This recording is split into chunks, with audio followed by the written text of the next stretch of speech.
মহাদেব। এখন এই মুহূর্তে 11টা বাজে।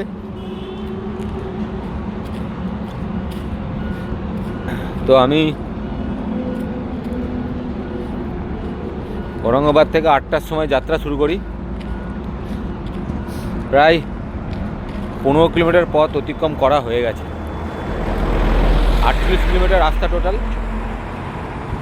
আর বিষয় হচ্ছে হাই রোড ধরে 48 কিলোমিটার। আমি বাইপাস রোড ধরেছিলাম, প্রায় 3 কিলোমিটার সেভ হয়েছে।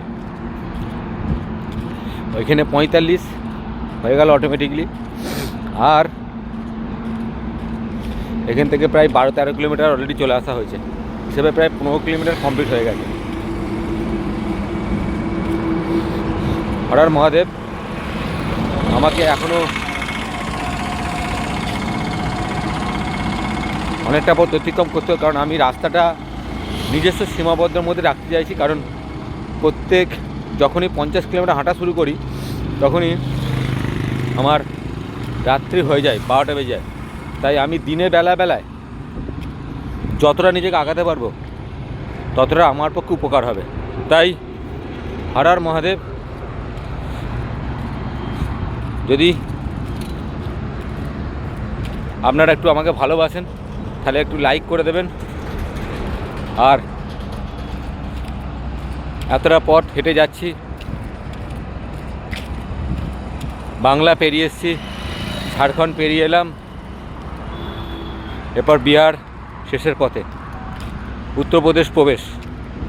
তাই অনেক মানুষ ভিন রাজ্যে কর্মসূত্রে আসেন। আপনাদের মাধ্যমে যদি কোনো জায়গায় একটু থাকার ব্যবস্থা রাত্রিটা হয়ে যায় আমার খুব উপকৃত হব।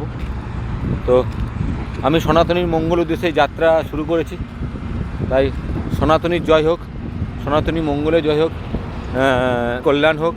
হর হর মহাদেব, হর হর মহাদেব। তা আমি বেরিয়ে এসেছি। যদি পারেন একটু শেয়ার করে দেবেন আর আমার ইউটিউব চ্যানেল বিশ্বজিৎ ঘোষ চ্যানেলটা সাবস্ক্রাইব করে দেবেন। হর হর মহাদেব। জয় বাবা সোমনাথ।